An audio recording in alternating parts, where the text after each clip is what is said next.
Welcome back to Just Giants with Grump and the Cranky Fan, your favorite Giants podcast. I'm your host, the Football Grump. With me, as always, is Mike, the Cranky Fan, and we are back. This is our first episode officially of the 2026 offseason. Super Bowl is over. We have reassessed the 2025 season, and now it's time to look forward to the John Harbaugh era. How you doing, Cranky Fan? I've completely expunged the last couple of years of Giants football. I am starting fresh in my brain. I'm excited to talk about where we are right now and what we're going to do. Hope springs eternal. It's like So, Roto-Rooter for your brain. not too hard to do with this brain. So with this being the off season, there's plenty upcoming. There's a lot that needs to happen, and what John Harbaugh has to do is go into free agency, which is upcoming first, with a plan. I know that there's a lot of steps to the draft, and those steps have already started with the Senior Bowl and the Shrine Game and the Hula Bowl. Those are all over. The combine is coming up next, but the draft itself doesn't happen until after free agency opens. So first things first, you got to assess the roster, the contracts that are still here, contracts that can be cut for savings, contracts that are expiring that you want to retain. And so we're going to do this in two parts because we're probably going to And yap a one lot. other thing too, and also fit. This is not a simple financial exercise with the coaching staff and Joe Shane, who's still, the GM of this team. It's kind of like cultural fit, schematic fit from what this current roster is. So, there may be people we talk about that get cut. Well, it's a financial savings, but some just are not a fit, on what they're trying to do going forward. So this is a very important time right now for this front office and coaching staff to kind of get it right on what we have and be honest with themselves. 100%. So, I mean, I'm going to preface this in our next episode. So, we're doing the offense this episode. We'll do defense next episode. And then we'll get into solutions after that, like, free agent targets, draft targets. That will be upcoming. First, we're going to examine what the situation is on offense, what the situation is on defense. It's important to note that, like, John Harbaugh coming here is a huge move. It's not a single swipe kill, though. You know what I mean? Like, him coming in is the most important move, but it's only the first move, and John Harbaugh's going to come in here and make moves. So, the shakeup of the coaching staff, it's a different architecture. So you have Matt Nagy, and what's probably going to be an air it out, throw the ball kind of offense. But then you also added Greg Roman and the offensive line coach whose name is escaping me at the moment from Stanford, Mhm. Mike Bloomgren, which is going to be heavy run the ball. Like, they are going to completely shift the way this offense focuses. So And Willie Taggart too. yeah, and Willie Taggart as well. So, while I know Giants fans are fearing the big R word of rebuild, I wouldn't really say it's a rebuild in the traditional sense, in the truest sense of the word, but it is sort of a rebuild because I know you have your foundational pieces are there, and that's what attracted John Harbaugh here, is because you have Jackson Dart, you have Malik Neighbors, on and on and on and on. These are foundational pieces. You don't have to wipe everything and start over, but it is a different offense, and they may prioritize different things. For instance, I fully expect a fullback on this roster next year. I fully expect it based on what we've seen from John Harbaugh in the past, what we've seen from Greg Roman in the past. There's going to be a fullback as part of this offense. And that right there just shows you, like, the change in philosophy and how that may prioritize one free agent over another, or maybe cap savings become more important because we have to spend big at this position. There may be guys that are brought back on shorter deals than what it would have been with the prior regime because they're stopgaps, because there's a lot that's going to move around. I think the offensive line, there may be a complete shift in focus from one style of lineman to another. There might be more of an emphasis on guys' ability to run block. That clearly was not an emphasis in the offensive linemen that were attained when you look at John Michael Schmitz or John Runyon or even Greg Van Roten. Like, none of those guys are road graders in the run game, but they're all pretty okay in the pass game. So there Let me just ask you a may be a question. change in philosophy. That's all. Let me ask you a question. Even before we get into like you know, the renovation. Like, again, this is not a tear down the house to build a brand new house. This is we're going down to the studs and Mhm. using those studs. But Where do you think John Harbaugh and this coaching staff sees this roster right now? Do you think they see this as, you know, we're 1 or 2 years away from really competing, or you think they see this as we really got to, get down to those studs and completely, and again, not completely rebuild, but it's going to take time. What do you think they see it? My best guess is that they believe that this roster is underachieved because of the coaching. I think that John Harbaugh believes that they. I think that this is probably a roster he believes could be a playoff roster with one off season and an adult in the room, kind of like with the right infrastructure around it. This is a playoff roster, and I think within a year or 2 years they're that far from truly competing. That's And I think that's what very I important. believe. Yeah. I think that's very important too, because that's going to kind of, influence their decision making on who they're bringing in, as opposed to, more of the long game. It's going to be a little, some of the the stopcaps they bring in are be more of a now emphasis, I think. So that's going to be interesting to see how this first initial roster build off season is going to play out. And I completely agree with you. I think we said it all season that we thought this roster, we thought this team was the best of the bad teams, the Mm-hmm. best of the Mm-hmm. bad record teams. And, looking at who the potential people on the way out are, I still believe that. So Yeah. I think, we have the benefit of having a quarterback in year two we have to spend so much money on, but I think there's going to be a little sense of we can do this sooner than later. Like, let's see how, their additions, like on the offensive line, for example, play that out. Yeah, I mean that's not even just my opinion. That's what I actually think that they think. I think there's some level of confidence in oneself that John Harbaugh has. I think there's confidence and belief in the structure in which he works. I think he truly believes in his system, and he's got a lot of success to back it up. So I Mhm. that's why I think what I do. My personal opinion is I agree. I would say that they are closer than they are further from competing, but it is a matter of like getting the most out of the guys that they have and like they cannot miss on big free agent signings or premium draft picks, or it would Agree. they are there's not it will just set them back is basically it. It's not gonna pull the rug out from underneath a house of cards or anything like that, but it will certainly set them back if you If we have an want to Evan fast Neal track to situation. success, they have to hit. Yeah, they cannot have a Kenny Galladay free agent signing. They cannot have an Evan Neal draft pick. Right. That's basically it. And I don't.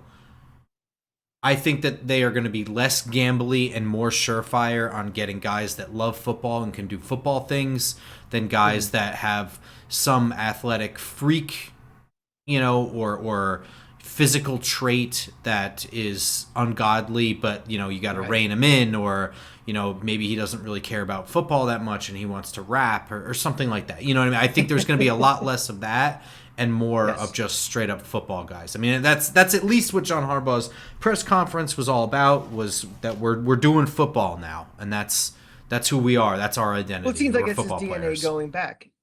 DNA from him and his previous run with Baltimore is experience. Now, the way his brother is, his way his father was. That's kind Mhm. of what It's just a Yeah. continuation of that is what I'm expecting. So we're going to go through each position. We're going to talk about all the contracts that are existing and expiring. So without further ado, let's jump into the quarterback position, where we have Jackson Dart entering his second year. He is the current franchise bedrock. He is part of the reason that John Harbaugh came here. Probably the only player that had some pull to John Harbaugh coming here. I don't think personally don't believe a singular other player had influence on John Harbaugh's decision to come here. While other players may have contributed to the situation, I think he's the only one that had some sort of individual pull. And he's on a rookie deal, so obviously you're not touching anything with Jackson Dart. Right. And that's just logical too. It's the most important position in sports, and we have a guy who we think can be that guy. Sure. There's a lot of upside, a lot of potential, so that makes perfect sense. As of right now, Jackson Dart is the franchise bedrock. Yes. Jameis Winston, ideal backup on a very cheap expiring deal. If you wanted to cut him, it is an expiring deal, but if you wanted to cut him, you'd save $2.5 million. It's not much. I think that he operated perfectly as a backup quarterback last year, both in his role as jumping in and immediately being able to compete, but also in his role in developing Jackson Dart as a leader, and a vocal part of the offense. And I'm going to be honest with this, my feelings about James Winston aside, the things I always fear about backup quarterbacks are they're always trying to audition to be the starting quarterback. And last year's experience, proved that Jameis he can play his part in what they need him to be on this team, a very important part.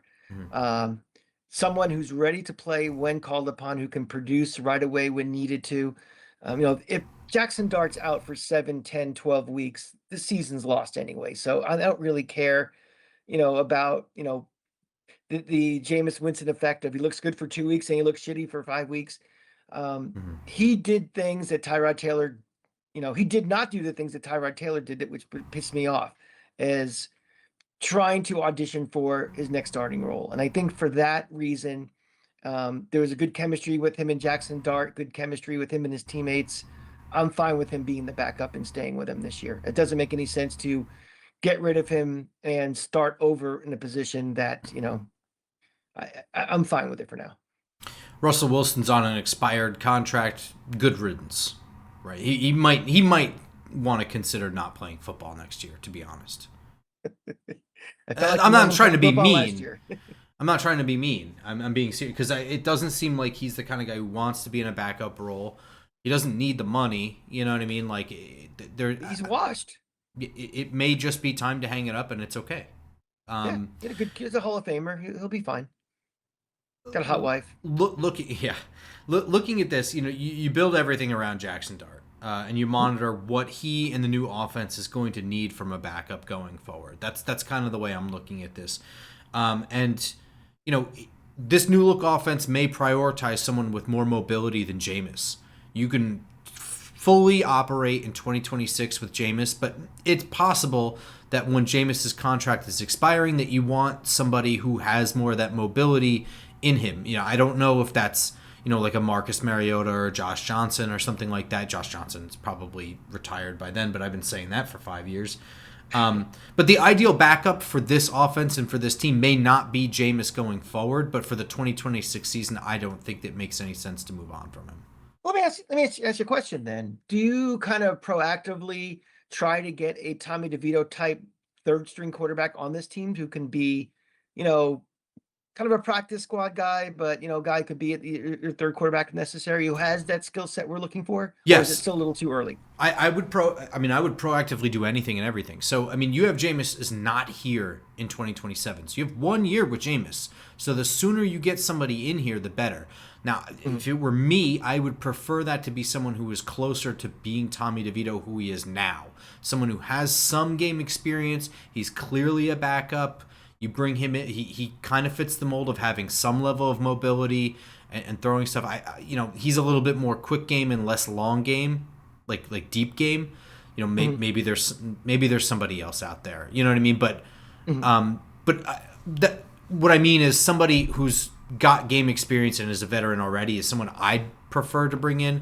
And then when we're talking about this in 3 years, that's when maybe you use like an undrafted free agent thing to bring in your third quarterback, somebody young that you're now like when Jackson Dart no longer has anything to learn from a veteran. When Jackson Dart is himself a veteran in the league, then I can worry about bringing in a young guy. But yeah, I would proactively bring a third guy in. I would, practice squad only, cheap deal.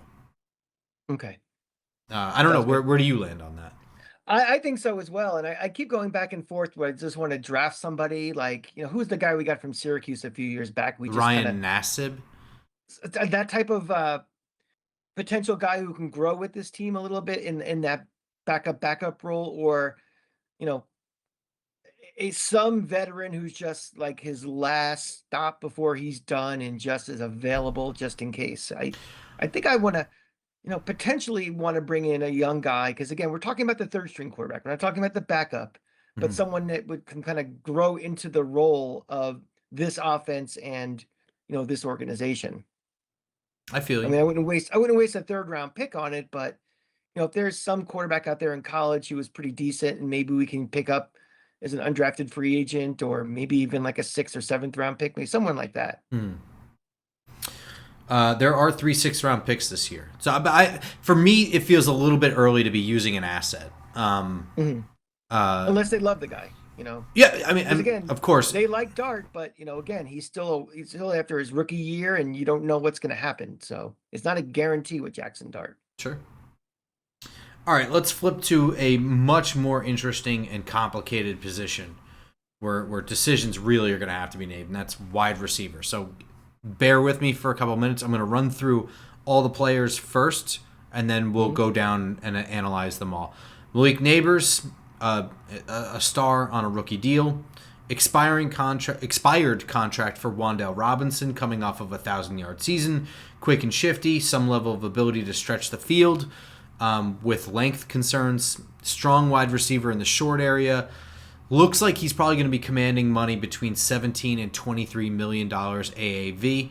I'll get into those numbers in a little bit. Darius Slayton on the team, stuck. They're stuck with him for 2026 based on the money. They just gave him a 3-year extension. You hope for a bounce back year, because it was a bad. It was by far his worst year in 2025. He can be cut in 2027 and save $10 million. So you're only stuck for 1 year. You're not really stuck for the full 3 years. Expired contract for Isaiah Hodgins. We know who he is at this point. He was more effective with Winston than Dart because he doesn't have elite separation or speed, but he does have length and strength and good route running to get open and win contested catches. It's really more about Dart's trust in him, and he was acquired mid-year. So that trust was never really built throughout the offseason. He probably will come cheap. It was acquired also because we needed bodies too. Let's be pretty honest. Yeah, but they should have. They needed bodies at the beginning. They needed bodies in training camp, and they didn't bring him in. They should have brought him in training camp. So, That's fair. um, expired contract for Gunnar Olszewski. We know who he is as well. Primarily a return specialist. He's been very solid in that role. Not amazing, but also reliable. Not fumbling. Not making big mistakes. And then got some spot work at a receiver this year. He clearly has a good rapport with Dart when he's operating off script. He's a glue guy to me. He's the definition of a glue guy. He will get in there and be gritty, and nothing is too big. And he's reliable. Jalen Hyatt, he's on an expiring deal. It's the last year. He's been pretty much worthless. They can save $1.5 million if he's cut. Dalen Cambry, last year draft pick or undrafted free agent, I can't remember. Special teams standout. Probably going to be a future coach in the NFL. That's kind of the MO of him coming out of college anyway. He does cost $1 million this year versus $200K last year. So as much as it was, he's going to have to be that special teams ace, I think. Bo Collins, young raw talent with length and speed on a cheap RFA deal.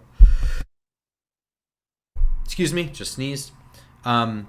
Xavier Gibson, young returner kind of specialist. He's got some fumbling issues. He's on an expiring deal that cost him $1 million this year. And Daquan Felton, a young wide receiver with size and tough catchability. He's also on a cheap RFA deal. Those are all the wide receivers. Ugh. Give me your thoughts.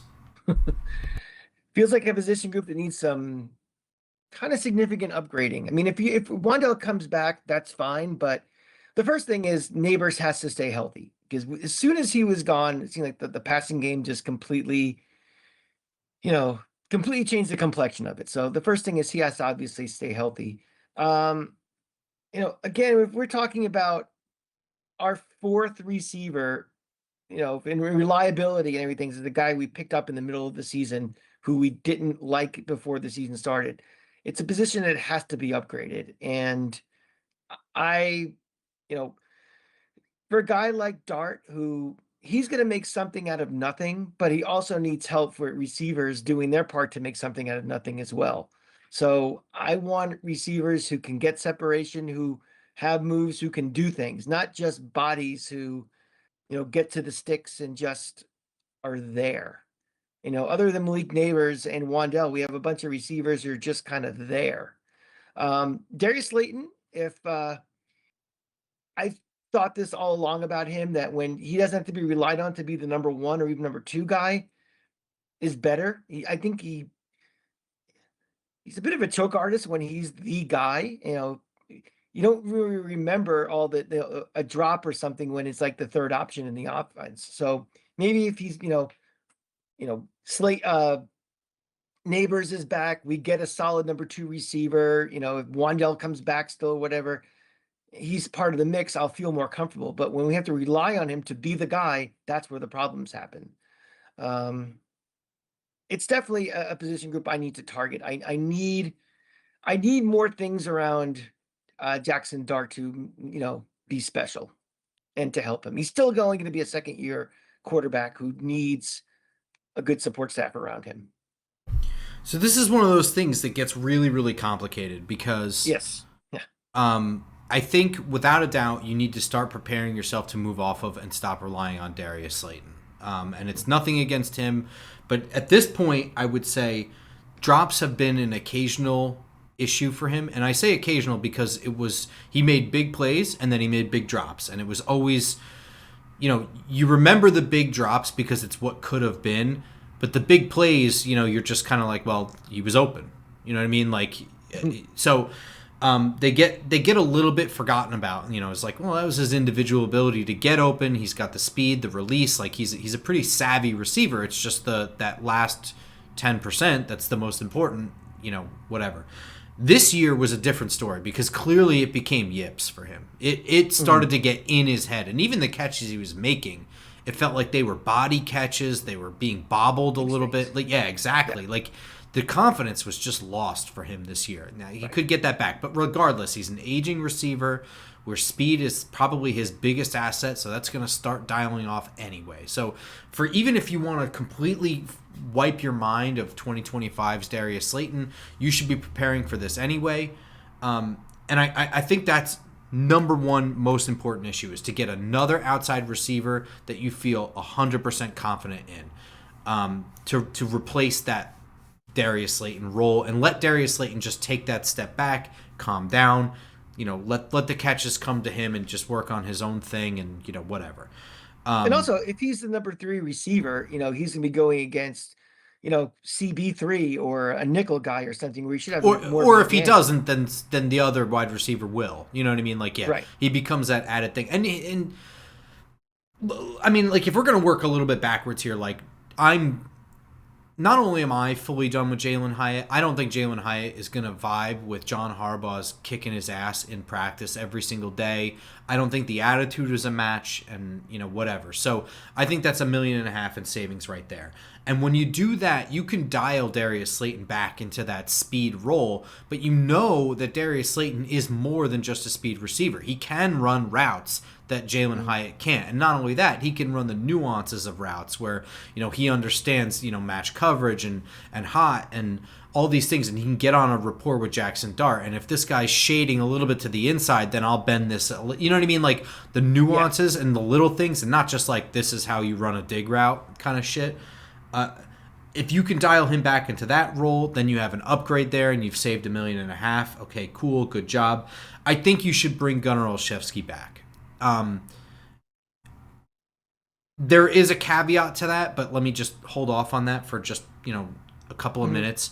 But for me, he's that guy who can be your backup slot receiver and hang. You don't want that situation, but he won't be a disgrace as a backup slot receiver. And as a returner, I think he's been reliable and fine. Right? He can break one. He has broken one. He has broken. Yeah. But for the most part, he's probably not one that 31 other teams are clamoring to get back there. So he's going to come fairly cheap, So I think that he's worth bringing back in that regard.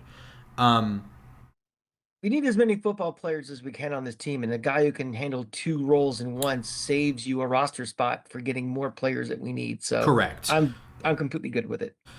Malik Neighbors, I think an unspoken about thing with Malik Neighbors, partially because we don't want to run off talent, and the New York media's got a big mouth, and whatever. But I do think that there is something to be said about Malik Neighbors in general as a person, as a football player, as a professional, and as a worker. Malik Neighbors has been a nagging injury guy since he got here. All of 2024, nagging injuries kind of hung around. He battled through them for whatever that's worth. Those nagging injuries continued all the way into the 2025 offseason, where he would practice, have a crazy play, and then miss 2 practices. Then he'd come back and do another practice. And then that led into, a completely legitimate season ending injury. But, throughout that summertime, we were talking about how he was, fixing an issue from college, which was actually going back to not his last year in college, but the year before. And I got to be honest, it feels like a laundry list of excuses. And part of that is not his fault. Part of that is Brian Daboll's fault, because I think that he placated his star players. So, one of two things at minimum is going to be an issue with Neighbors, with the possibility of two things being an issue with Malik Neighbors. One is a work ethic thing, and the other is an injury thing. It might be that he has an injury thing, and maybe my perspective of his work ethic is wrong. Or maybe it's a work ethic thing and I'm right, and he doesn't really have an injury issue, like a nagging injury issue, or he's got both. But no matter what, any of those scenarios, it's one of those three scenarios, is not a good thing. This number 2 receiver has to be almost a number 1 receiver, in my opinion. And I think that may be how John Harbaugh is going to look at it, because I don't know that they're going to value the slot position the same way that Brian Daboll did in his offense. This offense is going to probably prioritize on, wide receivers that can block for the run game and can stretch the field and be part of maybe more of an air raid thing when it comes to the passing concepts. I really don't know. And the reason I say that is because they may prioritize the tight end more, or having 2 tight ends more than a slot receiver. So personally, the $17 million to $23 million AAV, where that comes from is I don't think that there's a really good comp for Wan'Dale Robinson in free agency. And I haven't done extensive research on this, but there's nobody quite like him that has the measurement limitations that he has, with the limited amount of production downfield, but is as young as him, right? Right. So he's had these highly productive seasons that are not comparable to somebody like Calvin Austin or Tutu Atwell, that have his measurement limitations, where it's he can't really stretch the field that well because he's really short and he's quicker than he is fast.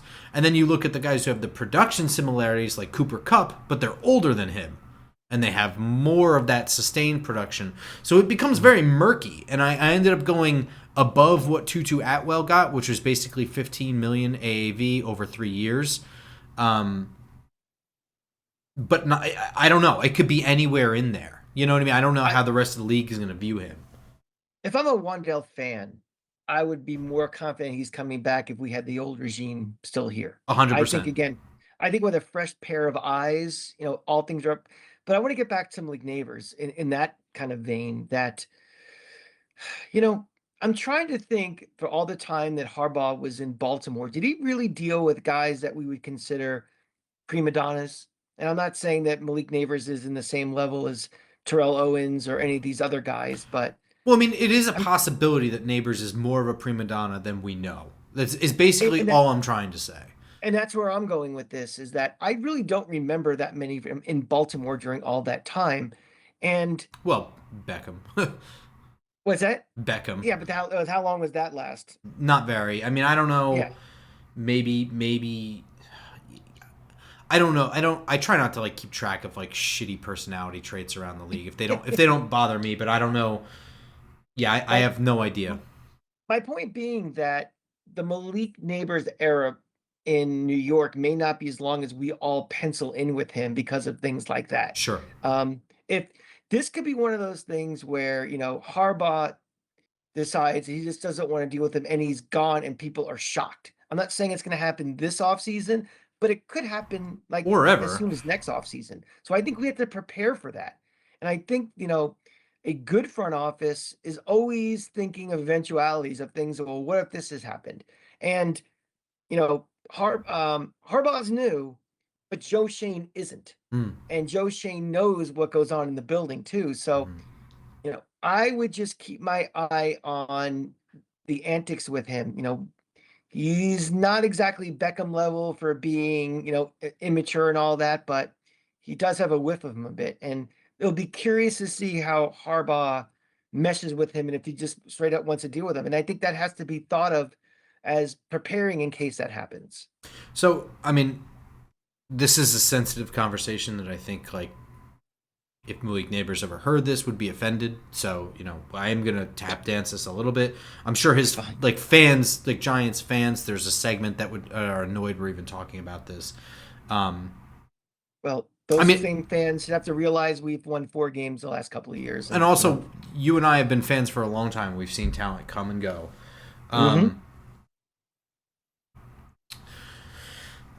So a couple things to note. Number one, he's not on the Odell level, and I think that we both know that. So, like, I don't anticipate a trade or a cut for Malik Neighbors, but I wouldn't be shocked if this comes down to, like, well, they haven't extended him. Now we're getting into the franchise tag portion of his rookie deal, and, like, he doesn't want to play on it. It's a lot of money, but, whatever. And then they just don't re-sign him. I could see that. And the reason, the basis for this is that I just want to say 2 more things really quick.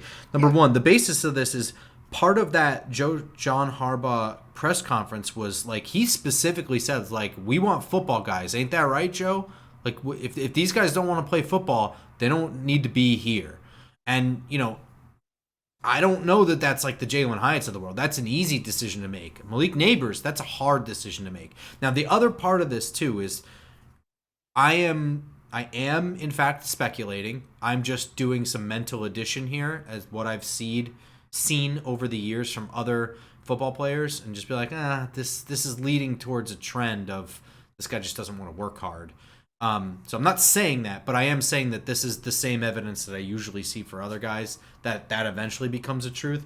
But one thing that we do know, and we know this from the behind-the-scenes draft stuff from, I think, Hard Knocks, Malik Neighbors hates losing. And he said it himself. He's like, I don't know if he said it exactly this way, but essentially that he hates losing more than he likes winning. And that kind of person, like, they do work hard. So it may just be they need an adult in the room. Like, all of these things we're talking about, Malik Neighbors, may completely vanish. That may happen. I believe me, that's what I want. I don't ever want to have to be having this conversation. But basically, okay, sorry, I cut you off to say all that shit. It's a good coach and a bad coach. The good coach knows how to channel energy. And,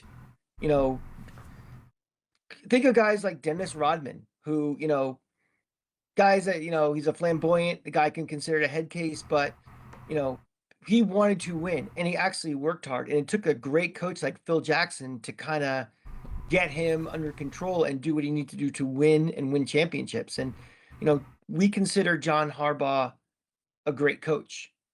And maybe that's, he can unlock. And again, I think we're jumping a little bit, don't take this whole thing as like I'm completely killing Neighbors, that, he's garbage. I don't think that. But I just, between, his not 100% availability, the injury list is mounting up over the course of his career, and some of these little things that we're not too happy with, that my whole point of this, my whole thesis of this is that it would not shock me that he may be, shorter than longer his term here remaining in New York.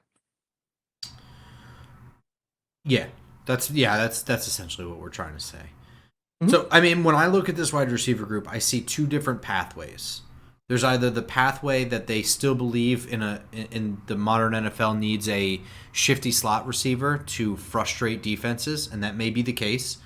In which case they either re-sign Wan'Dale Robinson, who I think is a worthy candidate, because I do think that he has some ability to stretch the field. I think he's still young. I think he's a dog. He barely misses any time. I mean, you take out the torn ACL, and I think he's missed, like, 1 game? Mm-hmm. Good tackle breaker. This is a football player, for sure.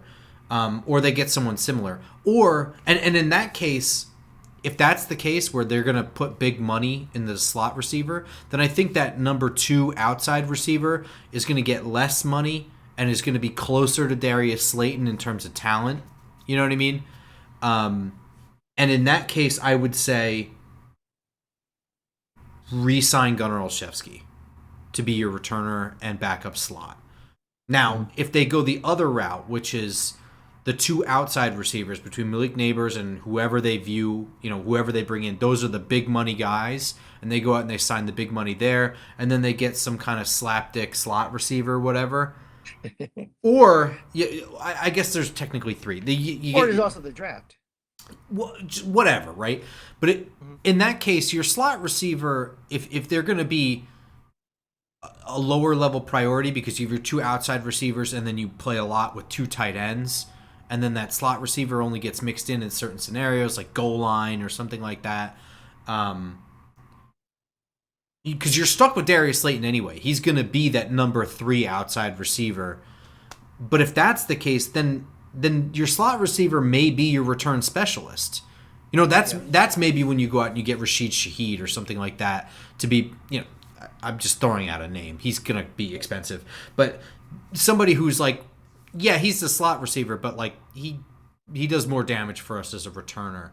I could see that being more the pathway that they go down, where like it's two tight ends, two receivers, and then occasionally we mix in a slot receiver who's really our return specialist. Or even a guy like an H-back who kind of does that hybrid kind of, fullbacky, little over the middle type of receiving type of thing too. That could be something they're considering.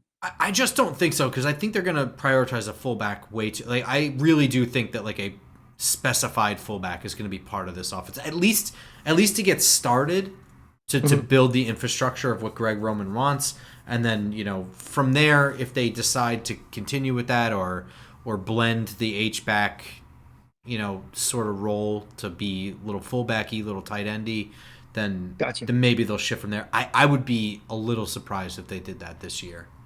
Mhm. But I Okay. think I think this is probably the most interesting spot in how they decide to handle this one. Oh, absolutely. I agree. All right, let's run to running backs, where I think this is a little bit more clear cut. So we have 5 guys to discuss really quickly. Let's rifle through them. Tyrone Tracy, still on that rookie deal. Young, quick, explosive running back with also some wide receiver skills, as he's a position switch. He's our Mhm. lead back. Cam Scattaboo, also on rookie deal. Young, physical, bruising running back, coming off of injury, though. He is the Thunder to Tracy's Lightning. Let me ask. This, Well, hold on one second, Grump. Do you consider Tracy the lead back, or you think Scotty will be the lead back? I mean, he what John Harbaugh thinks and what's going to be the future is up for debate depending on how they Mhm. run things. I don't think there is a debate as to who is the lead back when you just look at the box scores for the last 2 years. Tyrone Tracy. Tyrone Tracy actually led all running backs, I think, 2 years in a row from that draft class for rushing In yards. yards per carry or rushing yards? Because remember, Rush. Scotty missed a lot of No, time but from last year. his draft class, from the 2024 draft class, Okay, I Tyrone see. I Tracy, see what I you're think saying. for 2 years was the leading runner. I think. Mhm. Um, but I mean, how it goes going forward, I don't know. Who Mhm. knows? It may be game situation. Yeah. I think there'll be a little bit 1-2. Um, I think that's sort of the nature of having a bruiser and a quick guy. Mhm. So yeah, I think it's going to be game dependent. Okay. Moving past those two, these are the guys that are either on whatever. Devin Singletary, he's the veteran presence. He's still got a bit of juice left in him. He'll be 29 years old at kickoff, or for the majority of the season. I think that he has a valuable role in being a veteran that can do all 3 phases. Run, catch, block, and he's a veteran. You know what I mean? He knows all the savvy. He does cost $6.5 million, and you could save $5 million if you cut him. So that I that adds a very important part to what is an important role, right? Then you have Eric Gray, one cut style back with minimal burst, minimal vision. He's on an expiring deal. You can save 1.2 million there. And Dante Miller, who's turbo, very raw running back with a ton of straight line speed, but not a lot of nuance to the running back position itself. Vision, cut ability, none of that. He's on an expiring deal that can save $1 million if cut. Give me your thoughts on the 5 guys in the running back room.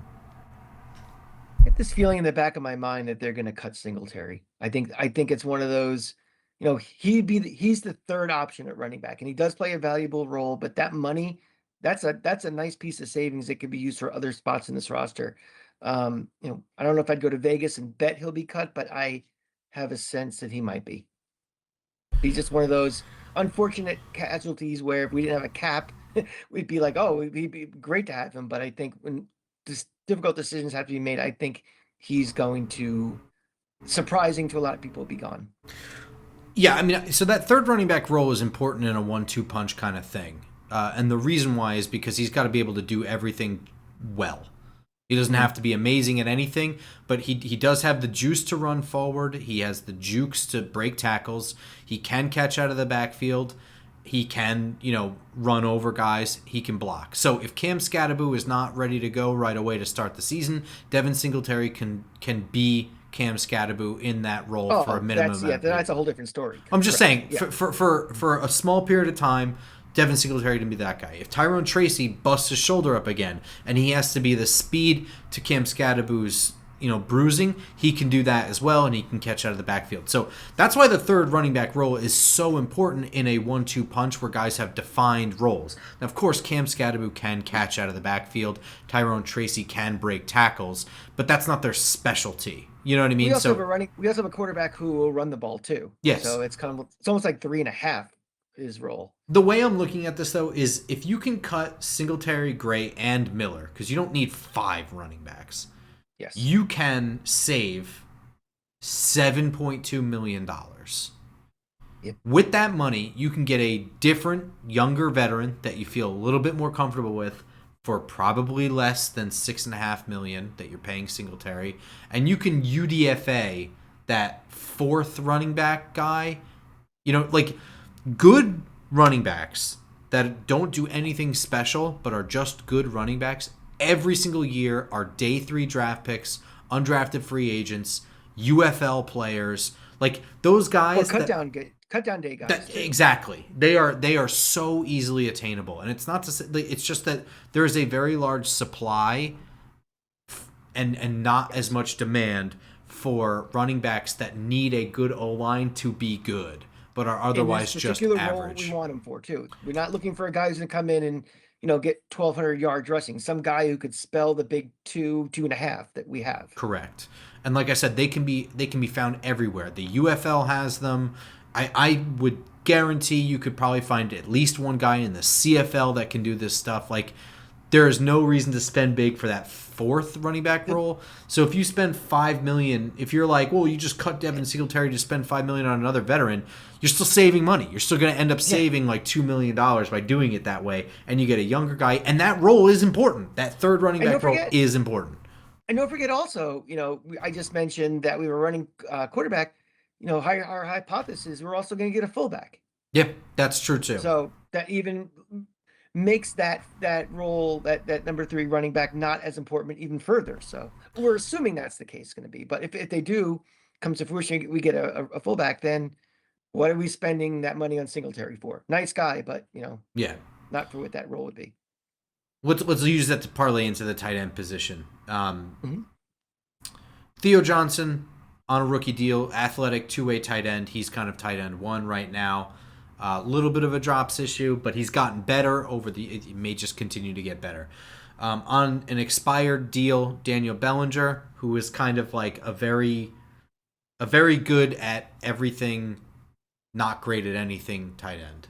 Not fast, whatever, caught everything his way, blocks pretty well, just does everything pretty well. Chris Manhertz, more of a blocker than a receiver, basically a jumbo tight end.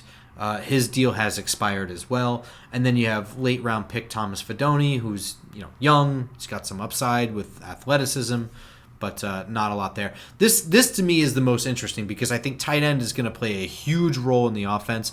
It would not shock me if they went out and spent money on another tight end that is just as integral as Theo Johnson over the slot receiver. Where do you land on this position group? Because this is weird. I completely agree. I mean, to me, in a perfect world, Theo Johnson is tight end 2, and you're getting somebody with a better version of him. And I think from what we think this offense is going to be, that's going to be required. I'm so sick and tired of my teams, looking like the offenses that could use a really good tight end but don't have a really good tight end. So this would, I think they're going to go big game hunting for a tight end. And again, big game hunting for a tight end is not as expensive as going big game hunting for a wide receiver Mm-hmm. or, an offensive lineman or someone in the secondary. So it's a relative value to get a really good tight end. You're not spending what you would have to for other positions. Yeah, I could certainly see that. I think it's going to be an important part of the offense. Um, I just think they're going to try and get the ground game blocking is going to be a really big important part of this, and having two tight ends that can both be athletic and be as a receiver and be big time blockers are going to be important. Now it may be I'm not ruling out the idea that John Harbaugh likes Daniel Bellinger in that role, at least for the time being, and then wants to upgrade him. Like just doesn't see the upgrade from Bellinger to what his ideal is as being big enough to warrant making it a year one move, if that makes sense. Mm-hmm. That may be. I personally think that he'll prioritize it more, and that's a bigger gap. But Bellinger is pretty good at everything. He's not great at anything, but he is pretty good at everything. So that won't shock me. I'll be pretty surprised if Chris Manhertz is retained as a one-way block only, receive basically never kind of tight end. I don't think that that's going to fly, or that it's a luxury that John Harbaugh is not willing to spend on. Thomas Fidone, I'm not expecting anything from him no matter what the offense is, and I'll be pleasantly surprised when he delivers something. Yeah. Again, we said earlier in the show that we think this might be a sooner than later situation, but this is not an all eggs in one basket for next year or bust situation either. Mm-hmm. So, not everything is going to be addressed this year. They're going to have to pick and choose what their priorities are and how it works with the money situation in the draft. But this might be one of those positions where, it might get tabled. 100%. And that it, I do think that the offensive line is going to play a huge portion in that decision. So let's get to the offensive line. Let's stick with tackles for right now. Let's split it in half. We'll do tackles and we'll do interior offensive line. So tackles, just running through the tackles on roster and leaving the roster. Andrew Thomas, arguably the best player on the team. He's signed through 2029. The cap savings for cutting him don't start until next year, so not even a discussion. Should have been an All-Pro this year, but because the Giants are terrible, he didn't really get any votes. How many games did he miss this year? He missed, I think, 2 games at the end of the year, but I think it was one of those things that he was really not that hurt. It's just like there was nothing to play for, no playoff push. I think in reality, the answer to your question is 0. Okay. But still. Oh, I'm sorry. That is a lie. He missed the first 2 games recovering from last year's. Right. But but him going to IR at the end of the year, I think, is just protecting him from playing through. Well, injury. obviously, for cap reasons and how good he is not someone I want to cut this year, obviously. But I do think we have to plan around the fact that he does miss time. And there is a noticeable drop off in this offensive line when he's not playing. So I don't think you're looking to get his replacement right now, but we need something to kind of buffer that potential that he's not playing again for a game or 3 games. I think I said this last year. They need to continue drafting offensive linemen and specifically tackles to continue grooming to eventually find their next left tackle. A, because it's not easy, and B, because with the injury history, that last year may come sooner than you want.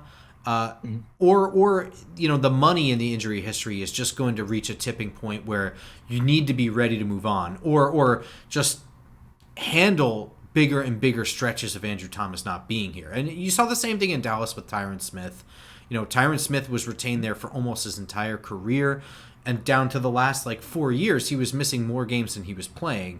But he was so good and for so long that you just find ways to work around it while developing the solution behind it. So I think it's more so getting and developing the replacement than it is considering cutting him anytime soon. Yeah.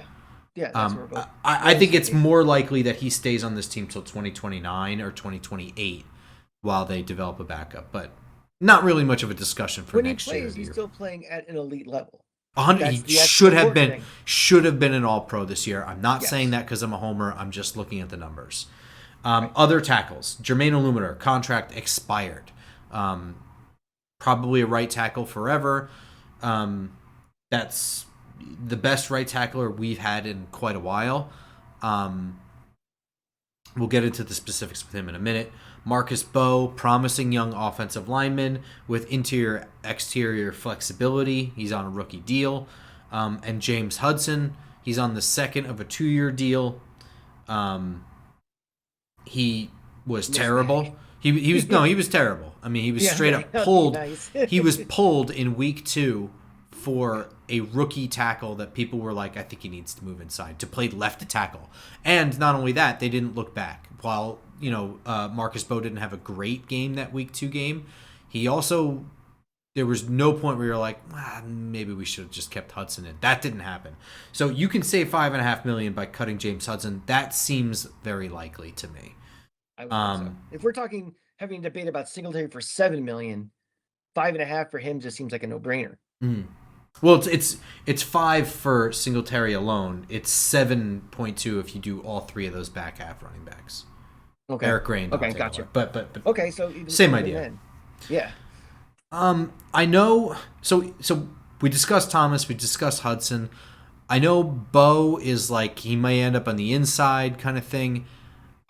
Personally, I'm still keeping him at tackle. I think you got to get his body right and get his core strength right and get his stance right. But you brought in the heavy hitters with a run game coordinator in Greg Roman and a specific offensive line coach in Mike Bloomgren. You bring in those heavy hitters. I'd say you keep him at tackle. You let James Hudson go. Jermaine Illuminator is the weird one, right? Everybody wants him to come back as fans because he's the best right tackle we've had in forever. He may not fit. Like he wants money, number one. He's waiting for his big payday, and he certainly earned it. They may prioritize a different kind of tackle. He's not that athletic in space. He's not excellent either. He's just very good. And when you add in a Jackson Dart who's good at avoiding sacks in the backfield and operating off script, you add in the fact that this offensive line together as a unit was mostly healthy all year together. You add in Andrew Thomas bookending him as basically a shutdown tackle. These are all things that help Jermaine Illuminator. I would like Jermaine Illuminator back, but there may be other options that they like more. So if he's not back, I'm not going to be shocked if they're not ready to break the bank, or if Jermaine Illuminator signs elsewhere for a modest, reasonable, or attainable amount. Yeah, I don't want to break the bank for him. I think again, there's a lot of other needs, and left tackle is different. If he was a left tackle, you do what you have to do. But right tackle from a mobile quarterback who can see those things on that side of the field. And again, if we're going to go to if we're going to have the two, potentially 2 tight ends, and we're going to have, a fullback and all these things to protect, right? More things to possibly protect the quarterback than just your 5 offensive linemen and hope for the best. The need to spend so much on a good but not great right tackle kind of goes down in my book a little bit. I feel you. We forgot about one tackle, and that's because the deal is expired. It's Evan Neal. I forgot about him 2 years ago, Grump. Moving to the interior players, and this is going to be a longer list because we got centers mixed in here. John Runyon on the last year of his deal. You can cut him for $9 million in savings. He's been a pretty all-around average player. If you look at PFF score, no matter what you want to look at, he's been just about average. Better pass blocker than run blocker, which may not be a fit. John Michael Schmitz also slowly has developed into a basically average center. He's only costing. Does he cost $4 million? Yeah, I guess you could save all of it if you cut him. $4 million is not cheap anymore. So his failure to develop into a good center. That may, I don't know. The $4 million may come into play there. Greg Van Roten, right guard. His deal has expired, 35 years old. His career is ending soon. He's probably got 1 to 2 more, probably 1 year left in him if he's wants to play. Expired deal for Austin Schlottman, backup interior guy, backup center. There was not a huge drop off when he had to play for John Michael Schmitz. Expired deal for Josh Azudu, versatile offensive lineman, never quite panned out. Expired deal for Aaron Stinney, you know, backup guard, just a depth guard. Then you have the two young guys, Brian Hudson, 25-year-old backup center. He's on an exclusive rights free agent deal, so he's probably just going to be retained because it costs nothing, and he's still developing. And then Jake Kubis, the 26-year-old interior offensive lineman from North Dakota State.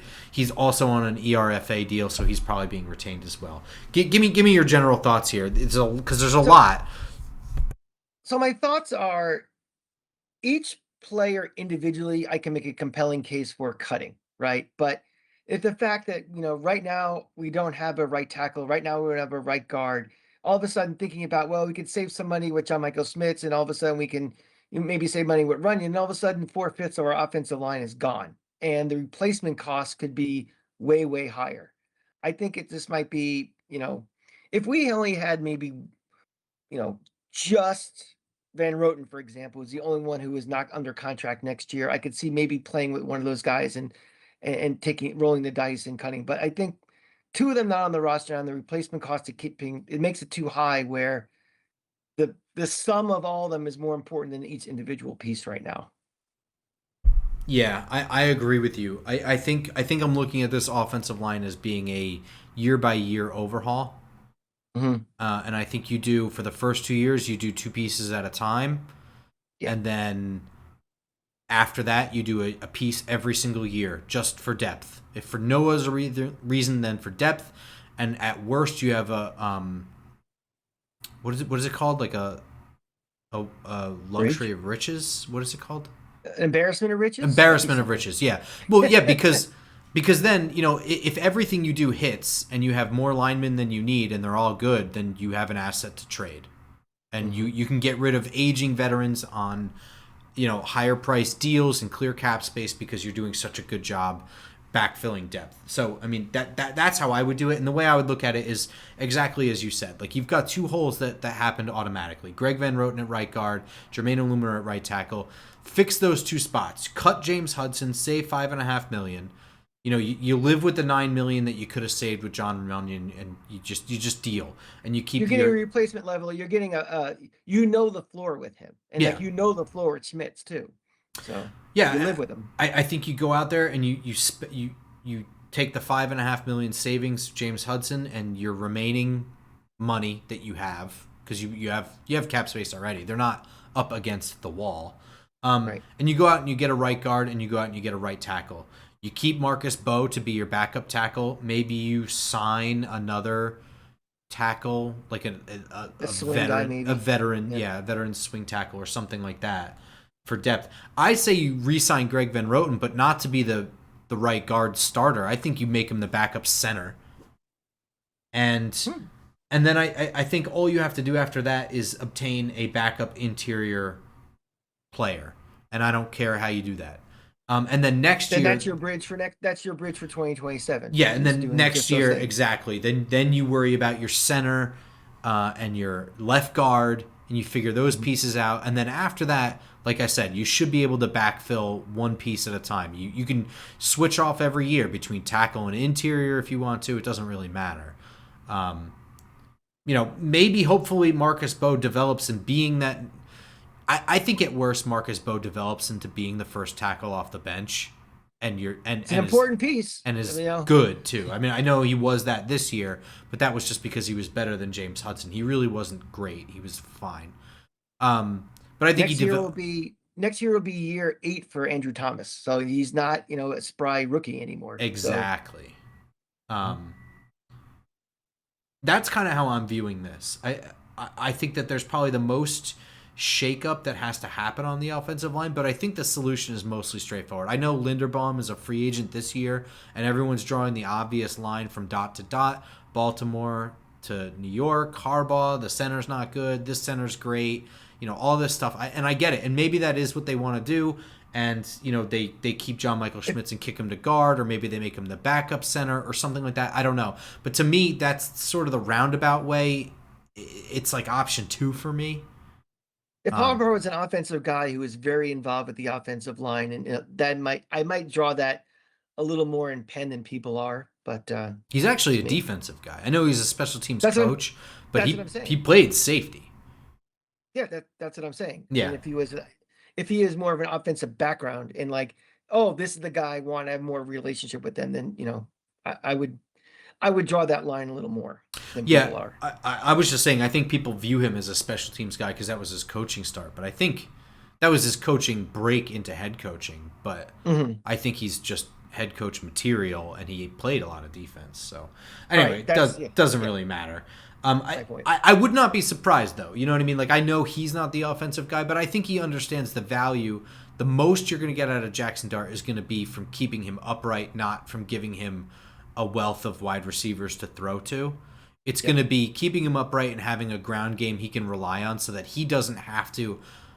So he doesn't have to do what he did at the end of the Broncos game, where he's just chucking shit. You know what I mean? Or just having to create something out of nothing all the time. That's the same thing. Yeah. Well, I want him to create something out of, forget even the chucking, just he has to run out of the pocket, and he has to scramble for the first down, and he has to do this. I want him to create something out of something, not just something out of nothing. Create something big out of something instead of creating something out of nothing. Exactly. I agree. I think the offensive line is probably the most straightforward. I think you have 2 pathways, and I think you go. And I think that's also probably your big priority is getting the offensive line, tight end, and wide receiver. I mean, those are the only spots that really need help. It's 2 spots on the O-line that are critical, a spot at tight end that may be major, maybe, and a wide receiver spot that's a second critical. Wide receiver. That almost is like a 1A wide receiver in my book. I agree. Yeah. 1B. 1B, you mean. The 1B, yeah. Yeah, I agree. So, next week, here's my question to you. Next week, should we do the same thing on defense, or should we... That's what I think we should do. Or should we stay with offense and start talking about solutions?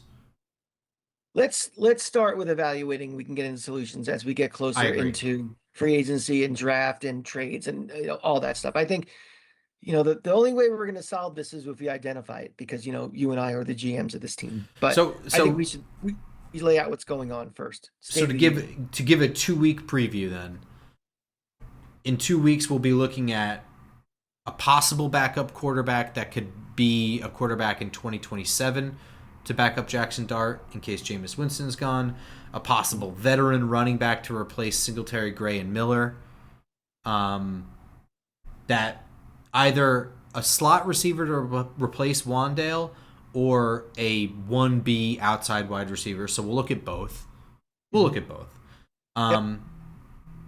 A major tight end to be opposite Theo Johnson, and then we'll look at right guards and right tackles.